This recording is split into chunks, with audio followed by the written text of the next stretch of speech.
બ્રાહ્મણો બ્રહ્મવિત્તમ એ વિરક્ત ઇન્દ્રિયાર્થેષુ, ઇન્દ્રિયોની બહુ લાલસા નથી. જેનું મન ભગવાનમાં લાગ્યું હોય એને બહુ લાલસાઓ ન રહે, એની આસક્તિઓ સમાપ્ત થઈ. વિરક્ત ઇન્દ્રિયાર્થેષુ પ્રશાંતાત્મા જીતેન્દ્રિય, આત્માથી જે તૃપ્ત હોય એને કોઈ વસ્તુ પામવાની ઈચ્છા ન રહે. જે પોતાનાથી સંતુષ્ટ નથી એ સાધનોને ગોતે છે તૃપ્ત થવા, પૂર્ણ થવા. અને જે પોતાનાથી તૃપ્ત છે એને પછી કોઈ સાધનની અપેક્ષા રહેતી નથી. પ્રશાંતાત્મા જીતેન્દ્રિય, ઇન્દ્રિય જીત છે. સુદામા અયાચક વ્રત લીધું છે, માંગીશ નહીં, મળે એ પ્રભુની ઈચ્છા સ્વીકારી લે. પત્ની પણ ખૂબ આદર કરે છે. પતિ પત્નીએ પણ એકબીજાના નિયમોને આદર આપવો, સાથ આપવો, એકબીજાને એના ધર્મ સાચવવામાં સહયોગી થવું. તમારા સાંસારિક કાર્યોમાં કોઈ સાથ આપતું હોય તો એના અલૌકિક કાર્યમાં તમે સાથ આપો. બંને જો ભેગા મળીને સત્કર્મ કરો તો ધર્મ કેટલો સહેલો થઈ જાય. જેમ સાંસારિક કાર્યોમાં બંને સાથે રહીને કાર્ય કરો છો એમ આધ્યાત્મિક કાર્યોમાં પણ જો બંનેનો સાથ મળી જાય તો ઘરમાં ભક્તિ બહુ સરળ બની જાય, ઘરમાં સેવા બહુ સરળ બની જાય. અને એટલા માટે સાથીદાર થયા છો તો લૌકિકમાં જે સાથ આપો છો એવો અલૌકિકમાં પણ સાથ આપો. એનાથી તમારું જ કલ્યાણ થવાનું, તમારું જ ઘર પવિત્ર થવાનું. એટલે સહયોગ કરો. બને તો વિરોધ તો ક્યારેય નહીં કરો. તમને ફાવે સેવા કરો. તમે એમ કહો કે ચલો મને આમ બેસીને સેવા નથી ભાવતી, પણ બજારનું કંઈ પણ લાવવાનું હોય બંધ કહી દેજો, હું લઈ આવીશ. બજારથી લઈને આપો, એ પણ તમારી સેવા છે. જે રીતે સેવા કરી શકે પણ સાથે રહીને કરો. એનું સૌભાગ્ય. આપણે ત્યાં તો વેણુ ગીતમાં આવ્યું કે ગોપીજનો કહે છે જ્યારે ધન્યા સ્વમૂળ બતયો હરિણ્ય એતા યા નંદ નંદન મુપાત વિચિત્ર વેશમ આકર્ણ વેણુ રણિતમ સહકૃષ્ણ સારા પૂજામ દધુવિરચતામ પ્રણયાવલોકે. સહકૃષ્ણ સારા હરણીઓ હરણ સાથે છે એટલે ગોપીઓ યાદ કરે કે તું ભાગ્યશાળી છું કે તમે બંને ભેગા મળીને ભક્તિ કરો. ઘરના બધા જ લોકો જો ભક્તિમાં સાથ આપતા હોય તો ઘરમાં કેવું પવિત્ર વાતાવરણ થઈ જાય. પ્રયાસ કરજો ઘરમાં કોઈ એક ભક્ત હોય તો બાકી બધાએ સાથ આપો. અહીંયા સુદામાએ લીધેલા સંકલ્પોનો સાથ પત્ની આપે, પણ જ્યારે બાળકો ભૂખ્યા થાય અને રાતના સમયે બાળકો કહેતા હોય માં કંઈક તો ભોજન આપ, અમને નીંદ નથી આવતી ખાલી પેટે, અને હવે મન ડગવા લાગ્યું. બે હાથ જોડીને સુદામાને કહ્યું, નાથ તમારા પવિત્ર સંકલ્પોનો હું આદર કરું છું, ના નથી, પણ બાળકોને ભૂખ્યા જોવાતું નથી. મેં સાંભળ્યું છે કે દ્વારિકાનો નાથ આપનો મિત્ર છે, સહપાઠી છે, અને એમ નથી કહેતી કે માંગવા જાઓ. એમ મેં તો સાંભળ્યું એ છે કે એક વાર કોઈ એના દર્શન કરી લે ને તો એના જન્મ જન્મનું દારિદ્ર ટળી જાય. એક વાર જઈને એને મળી તો આવો. રોજ જ્યારે પત્ની આવું કહેવા લાગ્યા, સુદામાએ વિચાર કર્યો કે આ પત્ની નથી બોલતી, એના હૃદયમાં બિરાજીને ઠાકોરજી બોલી રહ્યા છે. ક્યાંક પ્રભુને મને મળવાની ઈચ્છા થઈ છે એટલે મને બોલાવે. જો ઘણીવાર ઠાકોરજી આપણને કહેવા માંગતા હોય ને, સીધા ન કે, કોઈ ગુરુ ના મૂકે, કોઈ ભગવતી ના મૂકે, કોઈ સ્વજન ના મૂકે, એની જીભ પર બેસીને બોલે. પણ એ સમય આપણી સમજ જોઈએ કે હમણાં આ વ્યક્તિ નથી બોલતો, એની અંદર બેસીને પરમાત્મા મને કોઈ સંકેત કરી રહ્યા. ઘરમાં કોઈ એક જણ કહેતું હોય ને આટલા દિવસ થયા આપણે શ્રીનાથજી નથી ગયા, ત્યારે સમજી જજો કે આ પત્ની કે પતિ નથી કહેતા, ક્યાંક શ્રીજીને તમને મળવાની ઈચ્છા થઈ લાગે છે એટલે આને માટે બોલાવે. આપણે વ્રજમાં નથી ગયા ઘણા દિવસ. એ સમજ આપણી જોઈએ કે ભગવાન ક્યારે કોઈની જીભ પર બેસી આપણને સંકેત કરતો હોય. જેણે ભગવત નામ ખૂબ લીધા હોય ને એને તરત સમજાઈ જાય આ પરમાત્માનો સંકેત, આ પ્રભુ સંકેત કરી રહ્યા. સુદામાને કહ્યું કે મારો દ્વારિકાનો નાથ મને મળવા માંગે છે એટલે આમ બોલાવી રહ્યો છે. નક્કી કર્યું કે કાલે હું દ્વારિકા જઈશ. નિર્ધાર કર્યો, પણ આવ્યા અકિંચન અવસ્થામાં, આવી ગરીબીમાં પણ આના મનની મોટાઈ જુઓ. પત્નીને કહે છે, પણ ખાલી હાથે કઈ રીતે પ્રભુ પાસે જાઉં? હું જઈને પ્રભુને શું આપીશ?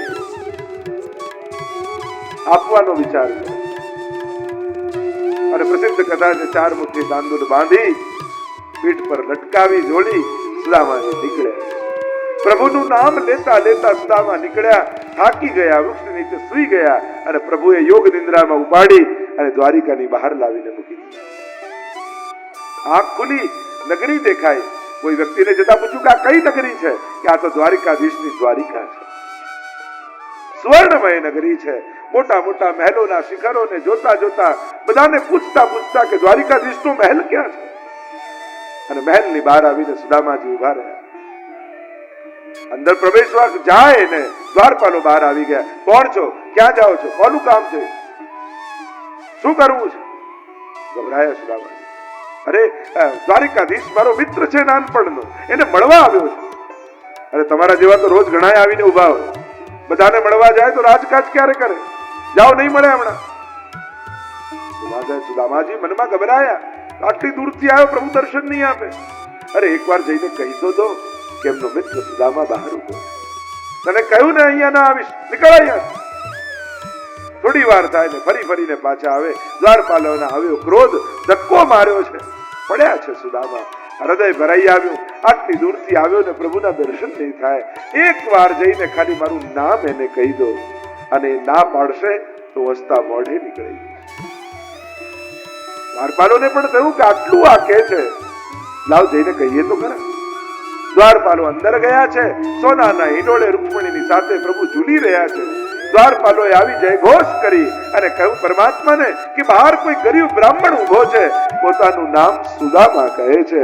અને જ્યાં સુદામા શબ્દ કાનમાં પડ્યા, કૂદકો મારીને પરમાત્મા દોડ્યા છે. ઉડતા પિતાંબરને દોડતા દોડતા પરમાત્મા સુદામાને જોયો, કૂદકો મારી સીડીઓને ફલાંગી બાથ ભીડી લીધી છે. અરે આટલા વર્ષે તને મારી યાદ આવી, આવ આવ અહીંયા મારા સિંહાસન પર બેસ. અને પધરાવીને લઈને આવ્યા. પોતાના સુવર્ણમય સિંહાસન પર સુદામાને પધરાવ્યા. રાણીઓને કહેવા લાગ્યા, અરે ગરમ પાણી લાવ, કેસરનું જળ લાવ, ચરણ પખારવા છે. અને કેસરનું જળ કરવા જાય એના પહેલા તો પાણી પરાત કો છુયો નહીં और असुवन जल से पग धोए. ઠાકોરજી પોતાના નેત્રોના જળથી સુદામાના ચરણ પખારી રહ્યા. બધા અવાક બનીને જુએ. આટલા મોટા રાજા મહારાજાઓ આજ સુધી આવ્યા, પણ આવો આનંદ પ્રભુના ચહેરા પર ક્યારેય નથી જોયો. આવો ઉત્સાહ પ્રભુના ચહેરા પર ક્યારેય નથી જોયો. આવો સન્માન કોઈનું આજ સુધી નથી જોયું કે ભગવાન જેને પોતાના આંખના આંસુઓથી ચરણ પખારતા હોય. પોતાના વસ્ત્રો નવા લઈને પહેરાવ્યા છે, મુગટ પહેરાવ્યો છે. રાત્રિના સમયે ભોજન કરવા બંને મિત્રો બિરાજ્યા છે. અલગ મલકની વાતો કરી રહ્યા છે. નાનપણમાં સાંદીપનીના આશ્રમમાં સાથે ભણતા. કેવી ગુરુજનની આપણે સેવા કરતા. રોજ ગુરુમાં લાકડા લેવા મોકલતા અને વાત કરતા કરતા પ્રભુએ યાદ અપાવ્યું, સુદામા તને યાદ છે? એ દિવસે ગુરુમાએ લાકડા લેવા મોકલ્યા હતા. હું નીચે ડાળમાં ને તું ઉપરની ડાળમાં. વરસાદ ખૂબ પડતો હતો. ગુરુમાએ ચણા 2 મુઠ્ઠી આપ્યા હતા, કે એક તારા માટે ને એક મારા માટે. અને મેં પૂછ્યું કે કંઈક આપ્યું છે ગુરુમાએ? ત્યારે તું એકલો ખાઈ ગયો હતો સુદામા. અને સાંભળતાની સાથે સુદામા 14 આંસુ. પ્રભુ એનો જ તો દંડ ભોગવું છું. આ ગરીબી મારા ભાગ્યમાં લખાયેલી નહોતી, પણ આપના ભાગનું ખાઈ ગયો ને એટલે મારી ઈચ્છાથી ગરીબી ભોગવું છું. આપેલું પ્રભુએ ને પ્રભુને ન આપી શક્યો, એની તો આજ દશા થાય. પ્રભુ જ આપે છે. કોઈ કે મહેનતથી મળે તો રોડ પર કામ કરનારો મજૂર વધારે મહેનત કરે, એ વધારે સુખી હોય. કોઈ કે બુદ્ધિથી મળે તો બિઝનેસમેન કરતા સીએ વધારે બુદ્ધિમાન, એ વધારે સુખી હોય. મળે તો એની કૃપાથી છે, જીવના પુણ્યોથી. પ્રભુ તે આપેલું તને ન આપી શક્યો. જે 2 ટંક પેટ ભરીને રોજ આપણને જમાડે છે, એના માટે આપણા ઘરમાં કટોરી મિશ્રી ન હોય તો આપણી જાતને વૈષ્ણવ કયા મોઢે આપણે કહીએ? જેને આટલું મોટું ઘર આપણને બાંધી આપ્યું, એના માટે 2x2 નો ખૂણોય ન કાઢી શકીએ તો આપણી જાતને વૈષ્ણવ કયા મોઢે કહીએ? જે 24 કલાક દિવસમાં આપણને આપે છે એને 10 મિનિટ પણ ના આપી શકો તો પોતાની જાતને વૈષ્ણવ કઈ રીતે કહે? જેને ઘર ભરી દીધું છે એનો આભારે નહીં માનો, એનો ઉપકારે યાદ નહીં કરો. 10 મિનિટ એની સામે ઉભા રહી ઠાકોરજીનો આભાર તો માની લો કે પ્રભુ અડધી દુનિયા ભૂખે મરે છે પણ તે આજ સુધી મને ક્યારે ભૂખ્યો નથી જોયો. તે મારી બધી જ ઈચ્છાઓ પૂરી કરી છે, બસ તું રાજી થાય એ રીતે હું જીવી શકું એવી મને સદબુદ્ધિ આપશે. ચિંતન કરજો, વિચાર કરજો. જેને આવું જીવન આપ્યું એને 10 મિનિટ ન ફાળવી છે. સુદામાજીને પ્રભુ બાળપણની વાતો યાદ કરે છે. ઘણા દિવસ સુધી સુદામાને રોક્યા છે અને એ સમય તાંદુલની પોટલી ખોલીને પ્રભુ આરોગ્યા. કુબેરનો વૈભવ સુદામાને આપી દીધો અને સુદામાને ખબર ન પડી. તાંદુલ આરોગી કુબેરનો વૈભવ.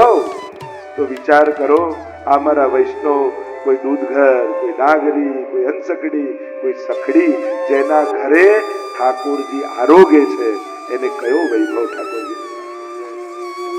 કેવલ તાંદુલ આરોગી પ્રભુ જ આપતા. આપણને એમ લાગે કે આપણે પ્રભુને આપી નાખીએ પણ ભૂલી જઈએ છે કે આપણા ખિસ્સા સુધી પહોંચાડે છે કોણ? માણસ તો એક ફૂલ તોડીને ઠાકોરજી ધરે ને એમ કે મેં ફૂલ ઠાકોરજીને આપ્યું. અરે એ બીજ કોનું, એ છોડ કોનું, એ ફૂલ ઉગાડ્યું કોણે? આપણે તો ખાલી તોડ્યું ને આપણે એમ કે એમાં ફૂલ ધર્યું. અરે ઉગાડનારો એ જ છે, એની જ ભૂમિ છે, એનું જ ખાતર છે, એનો જ સૂરજ છે, એનો જ છોડ છે. આપણે તો તોડીએ ને પોતાનું માની લઈએ. અને એટલા માટે આપણને એમ લાગે કે આપણે આપીને આવ્યા. અરે ના ના, એણે આપણને આપ્યું. એણે ઘણું આપ્યું, એમાંથી થોડું આપણે આપી નાખ્યું. એ તો ઘણું આપે. એટલે જ વિચારકો કહે ને કે માણસ પૈસા માટે પાપ કરે તો ભગવાનની રચના કેવી છે? મરે ત્યારે પૈસા રહી જાય, પાપ ભેગા. આ ભગવાનનો સિદ્ધાંત. માણસ પૈસા માટે પાપ કરે, પૈસા છોડી જ જવાના, પાપ ભેગા આવે. પાછા જે કર્યું એ સાથે આવે, મેળવ્યું એ મૂકીને જવાનું. અને એટલા માટે આ વાત હંમેશા યાદ રાખજો, મેળવશો એ મૂકી જવાનું છે, જે કરશો એ ભેગું આવશે. માણસના કરેલા કર્મો ભેગા આવે. જીવન પૂર્તિ નથી હોતી, મુકદ્દરની સમસ્યાઓ મૃત્યુને બાદ પણ રહી ગઈ છે હસ્તરેખાઓ. મર્યા પછી પણ આ ભાગ્યના અને કર્મના આ બધા ચાલતા જ રહે છે ચક્રો. અનેક દિવસ સુધી સુદામાને રોક્યા છે, કુબેરનો વૈભવ આપ્યો છે, સુદામાને ખબર ન પડવા દીધી. પ્રભુની આ જ વિશેષતા છે, એ આપે પણ એ ક્યારે પણ ખબર નહીં પડવા દે કે એણે આપ્યું. આપણે યાદ રાખવાનું કે એણે આપ્યું, એણે આપ્યું, એણે આપ્યું. એ ક્યારેય નહીં. સુદામાને ન ખબર પડવા દીધી. આનંદથી રહ્યા સુદામા. મનોમન પ્રસન્ન થાય છે કે મેં સારું થયું, પ્રભુએ મને કઈ આપ્યું. મેં આરોગાવ્યું પણ કઈ લીધું નહીં. સુદામાને ક્યાં ખબર, ઠાકોરજી ક્યારેય કોઈનું એમને રાખતો નથી, અનેક ગણું કરીને પાછો આપે. ખેડૂત એક બીજ વાવે, ઠાકોરજી ગણીને એક ના આપે, એના અનેક કરીને પાછા આપે. આપણું નાનકડું સત્કર્મ પણ આપણને નાનું લાગે છે પણ ઠાકોરજીની નજરમાં એ નાનું નથી. એ તો બીજ રૂપ માને છે કે મારે આ બીજને હજારો ફળ બનાવવાના, અને એ રીતે પાછું આપે છે. અનેક દિવસો સુધી સુદામા રહ્યા અને એક દિવસ વિચાર આવ્યો, મારા ભૂખ્યા બાળકો અને મારી પત્ની મારી પ્રતીક્ષા કરતી હશે. અહીંયા હું આનંદ માણી રહ્યો છું અને એ લોકો ઘરે ભૂખ્યા હશે. એટલે બે હાથ જોડીને પરમાત્માની સામે ઉભા રહી ગયા અને કહ્યું, પ્રભુ હવે મને જવાની આજ્ઞા. બહુ દિવસ આપની સાથે આનંદ કર્યા અને આ એક એક ક્ષણ મારા માટે ચિરંજીવી છે. આપની સાથે વિતાવેલી એક એક ક્ષણ જિંદગી ભર યાદ રાખીશ. આનાથી મોટું ધન મારા જીવનમાં બીજું કઈ. પ્રભુ કહે, જાય નો વાંધો નહીં, પણ મારા વસ્ત્રો, મારો મુગટ. સુદામાને પાછા ફાટેલા વસ્ત્રો આપ્યા. મનોમન આભાર માને છે સુદામા. સારું તો પ્રભુ કઈ રાખતા નથી, મને આપતા નથી ને બધું રાખી દીધું. પાછા એ જૂના વસ્ત્રો ધારણ કર્યા અને સુદામાજી નીકળ્યા છે મહેલ. ચાલતા ચાલતા દરવાજા સુધી પહોંચ્યા સુદામા. અને પાછળથી પ્રભુએ અવાજ લગાવ્યો, સુદામા. અને ભીની આંખે પાછા વળીને સુદામાએ જોયું, શું છે પ્રભુ? પ્રભુના પણ નેત્રો ભીંજાયેલા હતા. પ્રભુ કહેવા લાગ્યા, સુદામા, આટલા વર્ષે તું આવ્યો, ફરી કોણ જાણે પાછો તું ક્યારે આવીશ? પાછા આપણે ક્યારે મળીશું કોને ખબર?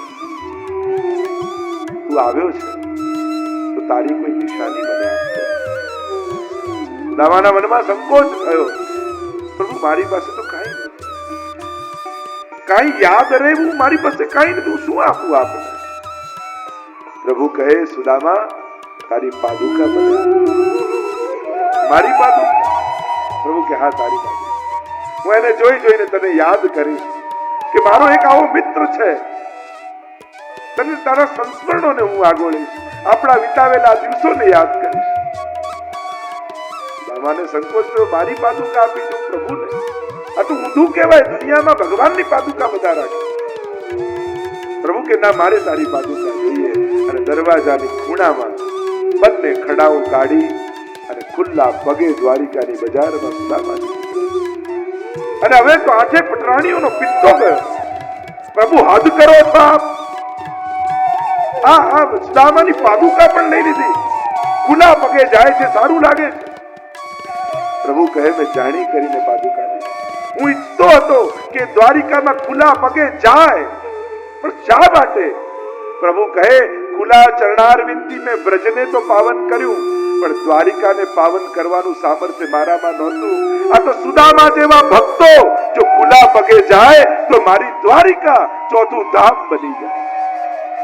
લોકો અહીંયા યાત્રા કરવા આવે, લોકો અહીંયા પગે લાગવા આવે કે આવો ભગવતી, આવી અવસ્થામાં પણ જે મને આપીને જાય, એની તો ચરણોના સ્પર્શથી મારું ધામ, આ ઘર એ ભગવાનનું ધામ બની જાય, તીર્થ ધામ બની જાય.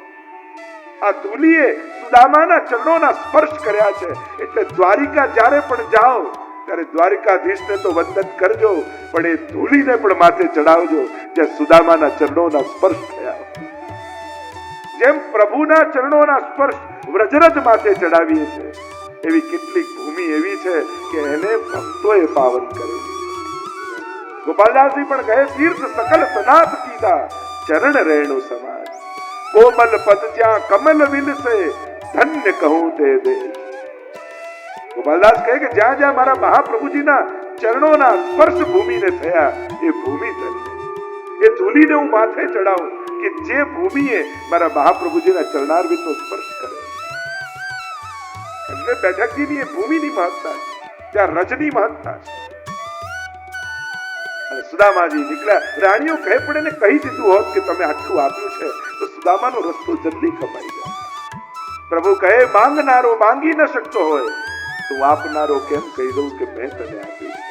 હું ક્યારે પણ કોઈને પણ યાદ અપાવી એને નાનો નથી બનાવતો.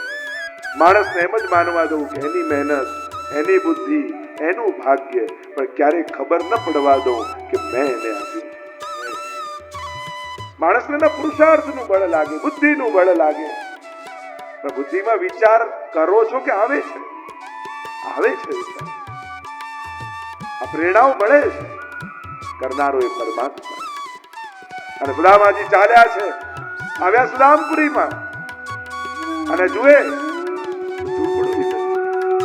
સોનાનો મહેલ ઉભો છે અને થયું ક્યારે મારું ઝૂંપડું ગયું, મારા પત્ની, મારા બાળકો ક્યાં ગયા હશે? ગભરાવા લાગે.